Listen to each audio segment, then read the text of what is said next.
കുറച്ച് നാൾ മുമ്പ് യൂട്യൂബിലും ഫേസ്ബുക്കിലും ഇൻസ്റ്റഗ്രാമിലും എവിടെ നോക്കിയാലും കാണാൻ പറ്റുന്ന ഒരു റെസിപ്പിയായിരുന്നു മത്തി വറുക്കുന്നത്. എപ്പോഴെങ്കിലും മേടിക്കുമ്പോൾ ഉണ്ടാക്കണം എന്നുണ്ടായിരുന്നു, പക്ഷെ ഉണ്ടാക്കിയപ്പോൾ കുറച്ച് ലേറ്റ് ആയിപ്പോയി. എല്ലാവരും തന്നെ ട്രൈ ചെയ്ത് നല്ല അഭിപ്രായങ്ങളൊക്കെ പറഞ്ഞ് അതിൻ്റെ ട്രെൻഡേ മാറി കഴിഞ്ഞപ്പോഴാണ് ഞാൻ കുറച്ച് മത്തി വാങ്ങിച്ച് ഒന്ന് ട്രൈ ചെയ്ത് നോക്കുന്നത്. കുഴപ്പമില്ല കേട്ടോ. റെസിപ്പി എല്ലാവർക്കും കാണാപ്പാടമായിരിക്കും, എന്നാലും ഒരു ചടങ്ങിന് പറയണ്ടേ. കഴുകി വൃത്തിയാക്കി വെച്ചിരിക്കുന്ന മത്തിയിലേക്ക് മഞ്ഞൾപ്പൊടി, മുളക് പൊടി, ഉപ്പ്, കുറച്ച് വെളിച്ചെണ്ണ എല്ലാം കൂടി ചേർത്ത് മാരിനേറ്റ് ചെയ്ത് വെക്കുക. അത് കഴിഞ്ഞൊരു പാനിലേക്ക് എണ്ണ ചൂടായി കഴിയുമ്പോൾ ചെറുതായി അരിഞ്ഞ ഇഞ്ചി, വെളുത്തുള്ളി, ഉള്ളി ഉണ്ടെങ്കിൽ ഏറ്റവും നല്ലത്. പക്ഷേ മടി കാരണം ഞാനിവിടെ സവോളയാണ് ഇട്ടത്.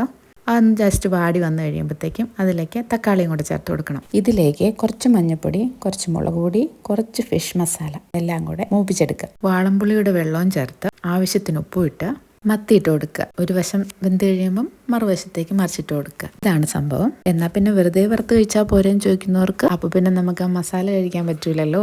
അപ്പോൾ പിന്നെ വരാം. ബൈ.